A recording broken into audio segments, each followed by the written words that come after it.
तो hello everyone, welcome back. आज हम अपने एडा वाइवा क्वेश्चंस के पार्ट 2 के अंदर अपने आगे के क्वेश्चन जो हमारे पिछले लेक्चर के अंदर रह गए थे उसको डिस्कस करेंगे। ठीक है, जनरली इसके अंदर हम यूनिट 3, यूनिट 4 और यूनिट 2 के जो बचे हुए क्वेश्चन थे उससे डिस्कशन करेंगे। ठीक है, तो डायरेक्टली शिफ्ट होते हैं अपने क्वेश्चन के ऊपर। तो सबसे पहला क्वेश्चन जो है हमारा वो यहाँ पर है, what is hashing and why to use hashing. ठीक है, सबसे पहले तो हम समझ लेते हैं कि हैशिंग क्या होता है और हम हैशिंग को क्यों यूज करते हैं।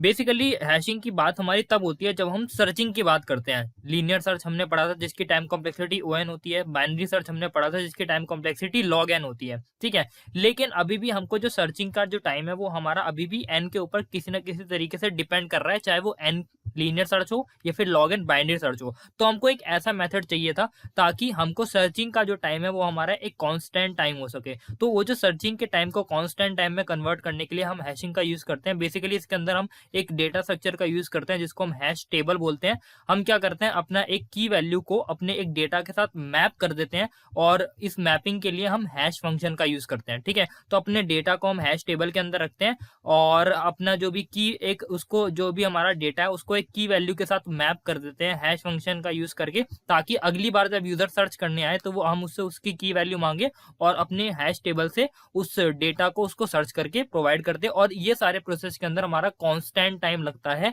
हैशिंग के करने की वजह से, इसीलिए हम हैशिंग को यूज करते हैं। ठीक है, तो अगर आपसे हैशिंग की टाइम कॉम्प्लेक्सिटी पूछी जाए कि अगर मैं हैशिंग इंप्लीमेंट करता हूं और उस केस में सर्चिंग की जो मेरा टाइम आएगा वो मेरा O(1) या फिर कांस्टेंट टाइम आता है। ठीक है, अगला क्वेश्चन है मेरा, what is matrix chain multiplication problem and what is station algo. Basically matrix chain multiplication problem हमारी क्या होती है कि हम जब भी हम दो मैट्रिसेस को मल्टीप्लाई करते हैं, ठीक है, जो जब भी हम दो मैट्रिसेस को एडिशन करते हैं तो उसकी टाइम कॉम्प्लेक्सिटी हमारी O(n)² आती है। लेकिन जब हम दो मैट्रिसेस को मल्टीप्लाई करते हैं तो उस केस में हमारी जो टाइम कॉम्प्लेक्सिटी होती है O(n)³ चली जाती है। ठीक है, अब हमको O(n)³ से भी दिक्कत नहीं होती मैट्रिक्स चेन मल्टीप्लिकेशन में। हमको दिक्कत इस बात से होती है कि जो हमारा मैट्रिक्स चेन मल्टीप्लिकेशन नॉर्मल तरीके से जो हम करते हैं उसके अंदर जो मल्टीप्लिकेशंस वाले ऑपरेशंस होते हैं वो काफी ज्यादा होते हैं और हमारा जो प्रोसेसर होता है उसको एडिशन और सब्ट्रैक्शन तो वो नॉर्मली मतलब इतना ज्यादा टाइम नहीं लगता उसको करने में, लेकिन मल्टीप्लिकेशन एक ऐसा ऑपरेशन होता है जो हमारा प्रोसेसर काफी ज्यादा टाइम लगाता है, काफी ज्यादा उसको रिसोर्सेज यूज करने पड़ते हैं मल्टीप्लाई करने के लिए नंबर्स को। तो इसीलिए स्टेशंस ने क्या किया कि उसने जो है नंबर ऑफ मल्टीप्लिकेशन जो हमारे नॉर्मल तरीके से हम कर रहे थे दो मैट्रिसेस को मल्टीप्लाई, उसको उसने उसके अंदर जो नंबर ऑफ मल्टीप्लिकेशन थे उसने उसको रिड्यूस कर दिया और उसको कन्वर्ट कर दिया एडिशंस और सब्ट्रैक्शंस के अंदर। मतलब इसके अंदर हमको 8 नंबर ऑफ मल्टीप्लिकेशन करने पड़ रहे थे नॉर्मल दो मैट्रिसेस को मल्टीप्लाई करने के लिए, लेकिन स्टेशंस ने जो है एक ऐसा तरीका निकाला जिसके अंदर सिर्फ 7 मल्टीप्लिकेशन हमको करने पड़ रहे थे। ठीक है, तो जो हमारा रिकरेंस रिलेशन नॉर्मल केस में बन रहा था वो हमारा बन रहा था 8Tn/2 प्लस O(n)², जिसमें 8Tn/2 जनरली हमारे 8 मल्टीप्लिकेशन को रिप्रेजेंट कर रहा था और O(n)² हमारा जनरली एडिशन ऑफ मैट्रिक्स को रिप्रेजेंट कर रहा था। ठीक है, तो जो स्टेटन्स ने अपना जो उसने एल्गोरिथम दिया उसके बाद जो हमारा रिकर्सिव रिलेशन बना वो 7Tn/2 प्लस O(n)² बन गया। ठीक है, तो उसने ये रिड्यूस कर दिया और जो टाइम कॉम्प्लेक्सिटी थी वो मेरी O(n)³ से O(n) की पावर log(n) के अंदर कन्वर्ट कर दिया स्ट्रेटन्स एल्गो ने। ठीक है, तो ये हमारा था मैट्रिक्स चेन मल्टीप्लिकेशन की प्रॉब्लम जो थी। मैट्रिक्स चेन मल्टीप्लिकेशन नहीं है, बेसिकली मैट्रिक्स को मल्टीप्लिकेशन की प्रॉब्लम है, मैट्रिक्स चेन मल्टीप्लिकेशन हमारी अलग है। ठीक है, अगला क्वेश्चन है हमारा, what is divide and conquer approach, example of divide and conquer problems. ठीक है, तो सबसे पहले हमको बताना है कि डिवाइड एंड कॉन्कर अप्रोच क्या होती है और उसके एग्जांपल्स बताने की कौन से ऐसे प्रॉब्लम्स हैं जो इस अप्रोच को यूज करके सॉल्व हो जाते हैं। ठीक है, तो basically divide and conquer approach जो है हमारी एक एल्गोरिथम को डिजाइन करने की टेक्निक या अप्रोच होती है जिसके अंदर हमारे पास एक बड़ी सी प्रॉब्लम होती है, एक बिगर प्रॉब्लम होती है, हम उसको स्मॉल सब प्रॉब्लम्स के अंदर डिवाइड करते हैं। और एक सबसे बड़ी कंडीशन क्या होती है कि वो जो स्मॉल सब प्रॉब्लम्स होती है वो उसका नेचर और जो बड़ी प्रॉब्लम होती है उसका नेचर, दोनों का नेचर सेम होना चाहिए। मतलब कि मान लो कि आपकी जो बड़ी प्रॉब्लम है वो सॉर्टिंग की प्रॉब्लम है, तो जब आप उसको डिवाइड करोगे स्मॉलर सब प्रॉब्लम्स के अंदर तो वो सारी सब प्रॉब्लम्स भी आपकी जो है वो सॉर्टिंग नेचर की होनी चाहिए, मतलब कि वो भी सॉर्टिंग का ही ऑपरेशन परफॉर्म करनी चाहिए। फॉर एग्जांपल अगर आप ये तो सॉर्टिंग का एग्जांपल हो गया, लेकिन अगर बड़ी प्रॉब्लम आपकी सर्चिंग की है तो जब आप उसको छोटी छोटी प्रॉब्लम्स के अंदर डिवाइड करोगे तो वो जो छोटी छोटी प्रॉब्लम्स है वो भी सर्चिंग नेचर की होनी चाहिए और वो इतनी छोटी होनी चाहिए जो जब आप उसको डिवाइड करोगे तो आपको उसको इस लेवल तक डिवाइड करना है कि आप उसको डायरेक्टली सॉल्व कर पाओ उन सब प्रॉब्लम्स को, क्योंकि बड़ी प्रॉब्लम को तो आप डायरेक्टली नहीं सॉल्व कर पा रहे, इसलिए आप उसको उसको छोटे छोटे पार्ट्स में डिवाइड कर रहे हो, तो इतने छोटे छोटे पार्ट में उसको डिवाइड करना है ताकि उस जो छोटा पार्ट है उसका सॉल्यूशन आप डायरेक्टली कैलकुलेट कर पाओ। तो इससे होगा क्या कि जितने भी छोटे छोटे पार्ट्स हमारे यहाँ पे हमने यहाँ पे डिवाइड कर दिए, उन सब का आंसर अगर मैं डायरेक्टली कैलकुलेट कर सकता हूँ तो उन सब का आंसर मैं डायरेक्टली कैलकुलेट कर लूंगा, और फिर उन सब के सॉल्यूशन को जब मैं कंबाइन कर दूंगा तो मैं कह सकता हूँ कि जो उन सब के सॉल्यूशन का कंबाइन सॉल्यूशन आएगा वही मेरे बड़े प्रॉब्लम का सॉल्यूशन होगा। ठीक है, तो ये हमारी होती है डिवाइड एंड कॉन्कर अप्रोच। अब इस अप्रोच का यूज करके कौन कौन सी प्रॉब्लम्स को हम सॉल्व कर सकते हैं, वो है binary search, maximum and minimum element अगर हमको फाइंड करना है कैरे के अंदर एक ही साथ, उसको फाइंड कर सकते हैं हम। मर्ज सॉर्ट जो है वो हमारा डिवाइड एंड कॉन्कर अप्रोच को यूज करता है। जो क्विक सॉर्ट है वो भी डिवाइड एंड कॉन्कर अप्रोच को यूज करता है। अभी जो स्ट्रैटेन्स की मल्टीप्लिकेशन हमने देखी एल्गोरिथम, वो भी हमारी एक डिवाइड एंड कॉन्कर अप्रोच ही होती है। अब अगला क्वेश्चन जो है हमारा, what is dynamic programming and examples of dynamic programming problems and advantage और डीपी। तो 2 से 3 क्वेश्चन मैंने इसी के अंदर कोलैब कर दिए हैं, तो समझ लेते हैं हमारी डायनेमिक प्रोग्रामिंग क्या होती है। बेसिकली ये भी हमारी एक एल्गोरिथम की डिजाइन की टेक्निक से होती है। ये मैंने लास्ट लेक्चर के अंदर कवर कर लिया था, जब मैंने आपको बोला था कि अगर आपसे पूछा जाए कि हमको कुछ एल्गोरिथम डिजाइन टेक्निक्स बताओ तो उसके एग्जांपल थे greedy, dynamic, divide and conquer. ठीक है, तो डायनेमिक प्रोग्रामिंग के अंदर क्या होता है, बेसिकली ये हमारी एक ऑप्टिमाइजेशन टेक्निक होती है। मतलब कि एक प्रॉब्लम का जो हम सॉल्यूशन जो नॉर्मल तरीके से सॉल्व कर रहे होते हैं, उस नॉर्मल तरीके के अंदर होता क्या है कि उसकी टाइम कॉम्प्लेक्सिटी काफी हाई चली जाती है। जनरली डायनेमिक प्रोग्रामिंग हम उन अप्रोचेस में, उन क्वेश्चंस के अंदर लगाते हैं जिसके अंदर हम रिकर्जन का यूज कर रहे होते हैं, और उस रिकर्जन की जो टाइम कॉम्प्लेक्सिटी होती है वो हमारी एक्सपोनेंशियल के अंदर जा रही होती है। तो उस केस में जो एक्सपोनेंशियल टाइम कॉम्प्लेक्सिटी जो होती है हमारी काफी खराब होती है। तो इस चीज को हमको ऑप्टिमाइज करना पड़ता है ताकि हम अपने एक्सपोनेंशियल टाइम को लीनियर या फिर पॉलिनोमियल टाइम के अंदर लेके आ पाए। तो वही चीज करने के लिए हम डायनेमिक प्रोग्रामिंग का अप्रोच का यूज करते हैं, क्योंकि ये हमारी ऑप्टिमाइजेशन टेक्निक होती है। जनरली नॉर्मल रिकर्जन का यूज नहीं करती। ये हमको क्या करते हैं, ग्लोबल ऑप्टिमल सॉल्यूशन देता है। जितने भी पॉसिबल, मान लो कि आपको एक प्रॉब्लम दिया है, ठीक है, तो उसके ये क्या करता है कि जितने भी उसके पॉसिबल सॉल्यूशंस हो सकते हैं उन सब को चेक करके आपको आखिरी में, एंड में बताएगा कि आपके लिए सबसे बेस्ट सॉल्यूशन जो है वो क्या रहने वाला है। ठीक है, तो इसीलिए हमारा जो डायनेमिक प्रोग्रामिंग की जो अप्रोच होती है वो थोड़ी स्लोअर काम करती है। ठीक है, ये हमारा जो है टाइम वगैरह सारा रिड्यूस कर देता है। ये हमारा बेसिकली कुछ हमारे मेन कंडीशन लेकिन होना जरूरी है। जो भी हमारी प्रॉब्लम है उसके अंदर मेन मतलब जो भी जिस प्रॉब्लम को मैं डायनेमिक प्रोग्रामिंग के अप्रोच से सॉल्व करना चाहता हूँ उसके अंदर कुछ मेन पॉइंट्स होना जरूरी है। सबसे पहले तो ओवरलैपिंग सब प्रॉब्लम्स होनी चाहिए। मतलब कि ये हमारे जनरली उन क्वेश्चंस के अंदर हम यूज कर सकते हैं डायनेमिक प्रोग्रामिंग के अप्रोच जिसके अंदर हमारे ओवरलैपिंग सब प्रॉब्लम है। फॉर एग्जाम्पल, अगर आप फिबोनाची सीरीज कैलकुलेट करते हो, ठीक है, अगर आप नॉर्मल रिकर्जन से उसको करते हो तो उसकी जो टाइम कॉम्प्लेक्सिटी होती है वो हमारी एक्सपोनेंशियल जाती है। क्योंकि इसके अंदर अगर मैं रिकर्जन से फिबोनाची सीरीज कैलकुलेट करता हूं तो उसके अंदर कुछ हमारे नंबर्स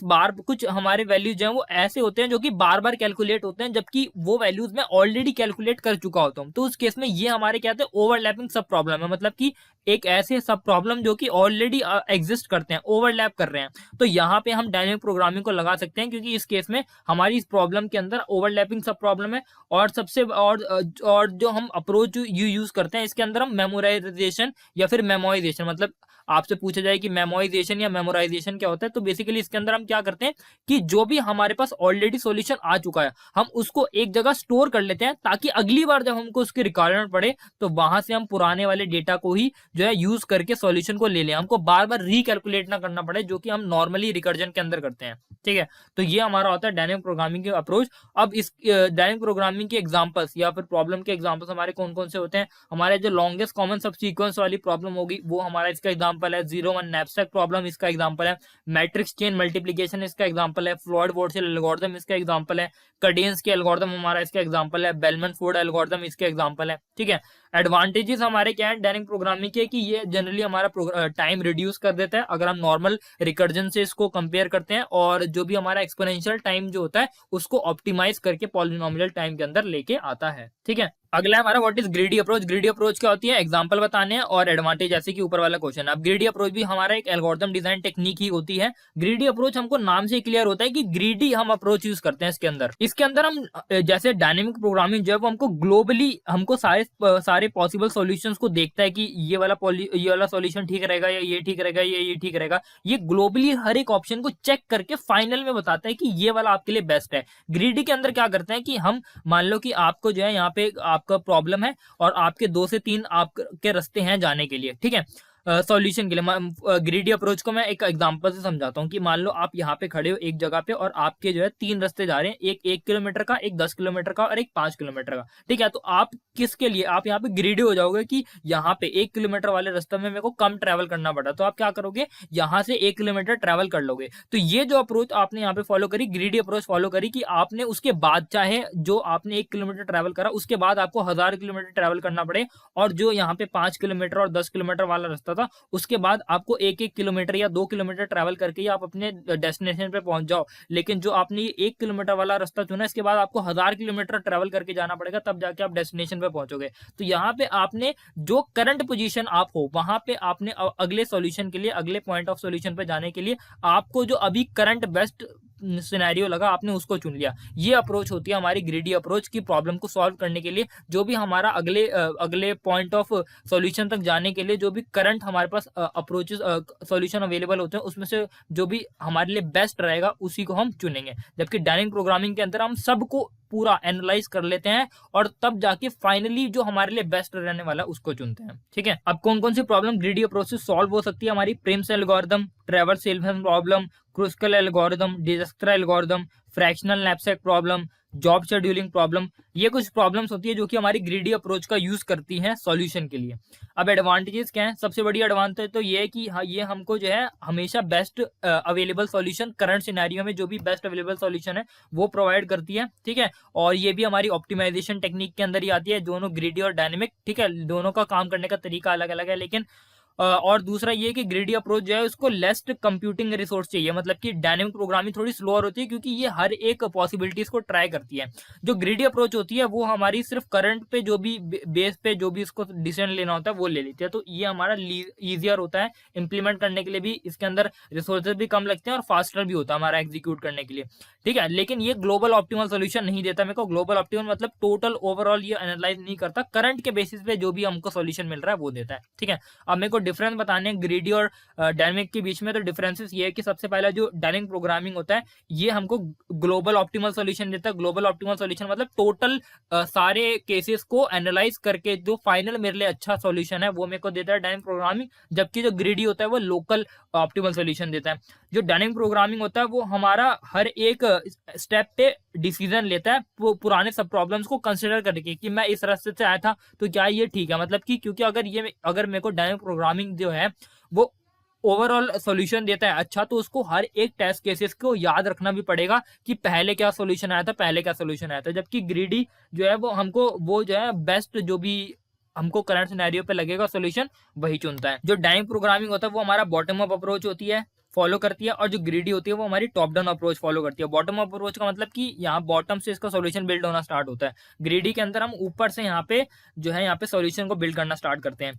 जो डायनेमिक प्रोग्रामिंग होती है उसको ज्यादा मेमोरी की जरूरत पड़ती है, जैसे कि हमको पता ही है। जबकि ग्रीडी जो होता है वो मेमोरी एफिशिएंट होता है हमारा। जो डायनेमिक प्रोग्रामिंग के एग्जांपल हमारे कौन से हो गए? 01 नैपसैक प्रॉब्लम हमारा डायनेमिक प्रोग्रामिंग का एग्जांपल है, जबकि जो फ्रैक्शनल नैपसैक प्रॉब्लम जो है वो हमारा ग्रीडी का एग्जांपल है।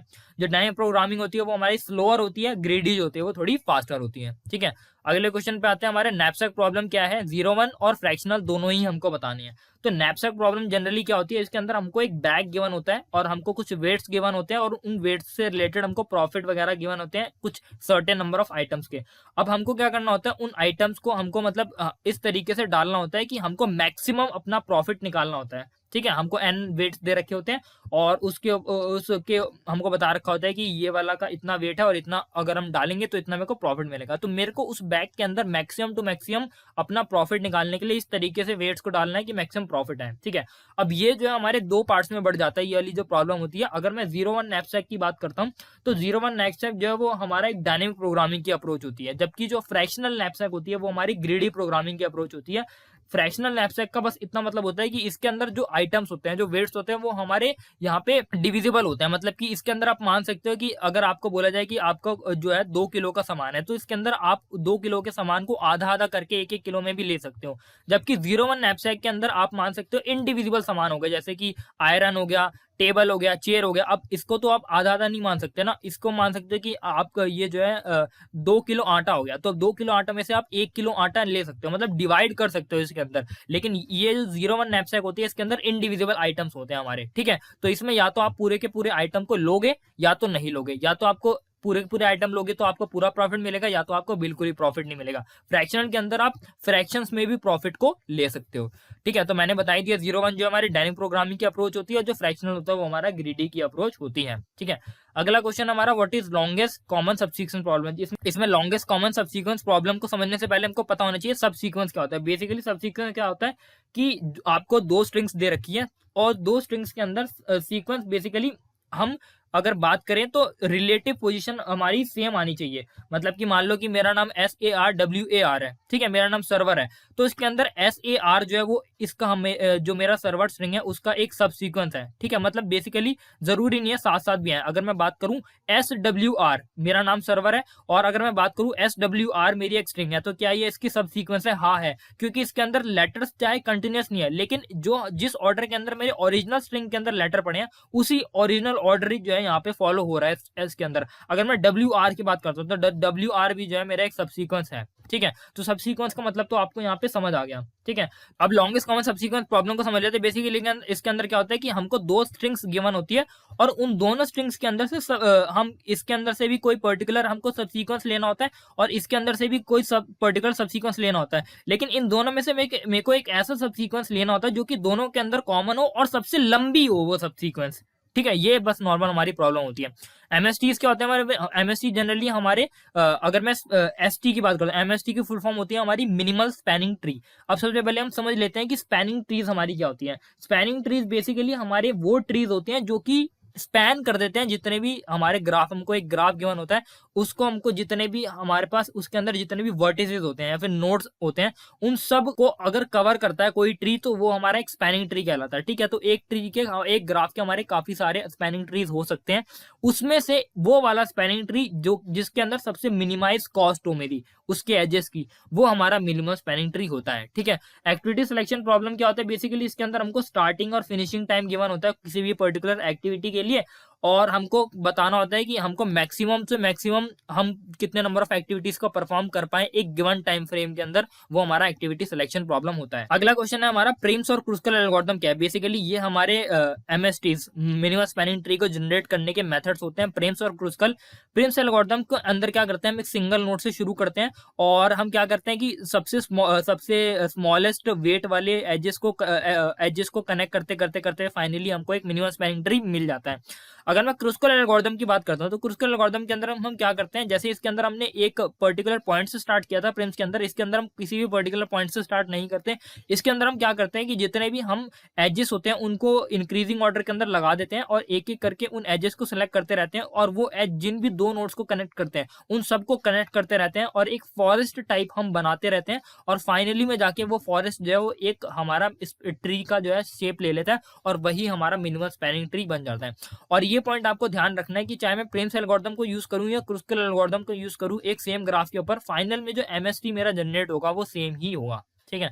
अगला क्वेश्चन है मेरा, डिजस्ट्रा, बेलमैन-फोर्ड और फ्रॉड वर्चुअल एल्गोरिथम क्या होती है? बेसिकली जो डिजस्ट्रा एल्गोरिथम और जो बेलमैन-फोर्ड एल्गोरिथम होती है, ये दोनों ही हमारे single source shortest path algorithm होती है। मतलब कि एक ग्राफ के अंदर एक पर्टिकुलर नोड से बाकी सारे नोड तक पहुंचने का, मतलब सिंगल सोर्स से बाकी सारे नोड तक पहुंचने का जो शॉर्टेस्ट डिस्टेंस हमको फाइंड करना होता है, वो फाइंड करने के लिए हम डिजस्ट्रा एल्गोरिथम का यूज करते हैं। बेसिकली जो हमारे गूगल मैप होते हैं उसके अंदर बैकएंड में भी डिजस्ट्रा एल्गोरिथम ही हमारी वर्क कर रही होती है, क्योंकि उसके अंदर भी हम अपने जहां भी हम लोकेशन हमारी होती है वहां से जितने भी हमको दूसरे लोकेशन देखने होते हैं उन सबको शॉर्टेस्ट पाथ हम फाइंड करते हैं, ठीक है। अब डिजस्ट्रा एल्गोरिथम हमारे इसलिए यूज होती है, लेकिन डिजस्ट्रा एल्गोरिथम जो है हमारे नेगेटिव वेट्स के साथ मे भी वर्क भी कर भी सकती है, नहीं भी कर सकती, तो श्योरिटी नहीं होती। इस चीज को सॉल्व करता है हमारा बेलमैन-फोर्ड एल्गोरिथम। बेलमैन-फोर्ड एल्गोरिथम जो है नेगेटिव वेट्स के साथ काम करता है, मतलब अगर एजेस के ऊपर आपका नेगेटिव वैल्यू है, नेगेटिव वेट की वैल्यू, तो उस केस में बेलमैन-फोर्ड एल्गोरिथम काम कर जाएगी। लेकिन बेलमैन-फोर्ड एल्गोरिथम भी हमारी तब फेल हो जाती है जब हमारे पास नेगेटिव वेट की साइकिल बन जाए। मतलब कि साइकिल क्या होती है, जब हमारे एक नोड से दूसरे नोड पे गया, दूसरे से तीसरे पे, तीसरे से वापस से हम पहले पे आ गए, और इस टोटल का जो एज, जो हम अगर मैं इसका, इसके एज का और इसके एज का और इसके एज का सम करूं, उस सब का टोटल सम मेरा नेगेटिव है, उस केस में अगर इस तरीके की साइकिल एग्जिस्ट कर रही है मेरी ग्राफ के अंदर, तो वहां पे फिर मेरा बेलमैन-फोर्ड एल्गोरिथम भी फेल हो जाता है। फ्रॉइड-वाटसन एल्गोरिथम जो है मेरा all pair shortest path algorithm है, मतलब कि हर एक पर्टिकुलर नोड से दूसरे पर्टिकुलर नोड तक जाने का शॉर्टेस्ट डिस्टेंस फाइंड करना है, तो मेरे को फ्रॉइड-वाटसन एल्गोरिथम को लगाना पड़ता है। ठीक है, डिजस्त्रा जो है हमारी ग्रेडी की अप्रोच है, जो बेलमैन-फोर्ड और फ्रॉइड-वाटसन दोनों ही मेरी डायनेमिक प्रोग्रामिंग की अप्रोच होती है। ठीक है, अब मेरा हफमैन ट्री क्या होता है, हफमैन कोड क्या होता है और एडवांटेजेस क्या होते हैं। बेसिकली हफमैन ट्री जो है वो हमारी एक फुल बाइनरी ट्री होता है। बेसिकली हमको जो है ये एक एनकोडिंग टेक्निक होती है, जब भी हमको एक पर्टिकुलर जगह से दूसरी जगह अपना डेटा भेजना होता है एक नेटवर्क के थ्रू, तो हम ओरिजिनल डेटा नहीं भेज पाते, तो उसको हमको एक एनकोडिंग, मतलब क्योंकि काफी लार्ज अमाउंट का डेटा होता है, तो हमको उसको कंप्रेशन करने की जरूरत पड़ती है। तो वो कंप्रेशन टेक्निक जो होती है हमारी, वो हफमैन कोडिंग उसमें से एक होती है, जिसके अंदर हम क्या करते हैं, variable length of encoding use करते हैं। मतलब वेरिएबल लेंथ एनकोडिंग टेक्निक होती है, इसके अंदर हम क्या करते हैं कि जो भी हमारा डेटा होता है उसको एक कोड की फॉर्म में कन्वर्ट कर देते हैं, और वो वेरिएबल लेंथ की होती है। मतलब कि जो भी हम, मान लो कि आप एक टेक्स्ट फाइल को भेज रहे हो और उसके अंदर आपने कोई नाम लिखा है, मान लो मैं एक टेक्स्ट फाइल के अंदर अपना नाम भेज रहा हूँ सर्वर अली, तो जो भी पर्टिकुलर कैरेक्टर मेरे बहुत ज्यादा फ्रीक्वेंटली आ रहे हैं उनके लिए मैं शॉर्टर कोड यूज करता हूँ इसके अंदर, और जो भी मेरे काफी कम जगह पे आ रहे हैं उनके लिए मैं थोड़ा ज्यादा लेंथ का कोड यूज करता हूँ। इसलिए हम इसको वेरिएबल लेंथ कोडिंग बोलते हैं, कि इसके अंदर जो भी मैं कोड कन्वर्ट कर रहा हूँ, कोड बना रहा हूँ, वो हमारे वेरिएबल लेंथ के, एक फिक्स लेंथ के नहीं है। ठीक है, तो हफमैन कोडिंग मेरी एक वेरिएबल लेंथ एनकोडिंग टेक्निक होती है, जो कि डेटा कंप्रेशन के लिए काम आती है। और मैं क्या करता हूँ, जो भी मेरा एनकोडेड डेटा है वो, और साथ में एक डिकोडिंग टेबल भी मैं साथ में भेजता हूँ नेटवर्क के थ्रू, ताकि जो यूजर के पास वो डेटा रिसीव हुआ है वो उसको इजिली डिकोड करके ओरिजिनल मेथड को पढ़ पाए। ठीक है, अगला क्वेश्चन है मेरा बैक ट्रैकिंग क्या होता है। बेसिकली जो हमारा एक एग्जांपल भी देख लेते हैं। एडवांटेज क्या है, एडवांटेज ये है मेरा कि लेस स्टोरेज मेरी यूज होती है। अगर नॉर्मली मैं डेटा भेजूंगा तो नॉर्मली तरीके से तो काफी ज्यादा मेमोरी होगी और काफी ज्यादा नेटवर्क का यूसेज होगा, लेकिन अगर मैं एनकोडिंग टेक्निक का यूज करता हूँ तो मेरा जो स्टोरेज है वो बहुत ही लेस होगा। ठीक है, अगर मैं बैक ट्रैकिंग का बोलता हूँ तो बैक ट्रैकिंग बेसिकली एक ऐसी अप्रोच है जिसके अंदर हम हर पॉसिबल जो भी हमारा सॉल्यूशन अवेलेबल होता है उन सबको हम जाके यहाँ पे ट्रैक करते हैं, मतलब उन सबको जाके सॉल्व करने की कोशिश करते हैं। और जैसे हमको इंडिकेशन मिलता है कि अगर मैं इस वाले रास्ते पे जाऊंगा तो मेरे को अपना सॉल्यूशन फाइनल यहाँ पे नहीं मिलेगा, तो वहीं से मैं बैक ट्रैक कर दूंगा और फिर दूसरे पॉसिबल सॉल्यूशन, मतलब जितने भी मेरे पास सॉल्यूशन के कैंडिडेट्स हैं उन सबको एक एक करके विजिट करूंगा और उन सबको एक एक करके डिस्कार्ड करता रहूंगा, जैसे जैसे मेरे को इंडिकेशन मिल रहा होगा कि नहीं ये मेरा सॉल्यूशन नहीं हो सकता, नहीं ये मेरा सॉल्यूशन नहीं हो सकता। ठीक है, तो ये चीज मैं जो है करता रहूंगा। और ये जो हमारी बैक ट्रैकिंग की प्रॉब्लम होती है जनरली ये हमारी रिकर्जन यूज करती है। ठीक है, अब ये बस हमारी ये 3 क्वेश्चन रह गए हैं। ठीक है, वीडियो काफी लंबी हो गई तो मैं क्या करूंगा, इन तीनों का आंसर जो है वो नीचे डिस्क्रिप्शन सेक्शन के अंदर डाल दूंगा, आप वहां से रीड कर सकते हो। और अगर आपको फिर भी दिक्कत आती है तो मैं इसके लिए एक नेक्स्ट वीडियो भी बना सकता हूँ, क्योंकि मैंने बोला था 2 पार्ट्स के अंदर ही हम इसको कवर करेंगे, लेकिन वीडियो काफी ज्यादा लंबी हो गई है, इसलिए बस ये 3 क्वेश्चन के आंसर जो है मैं नीचे डिस्क्रिप्शन में डाल दूंगा, आप वहां से जाके चेक कर सकते हो। अगर आपको ये वीडियो पसंद आती है तो लाइक करना, शेयर करना और चैनल को सब्सक्राइब जरूर करना और अपने दोस्तों से जरूर शेयर कर देना।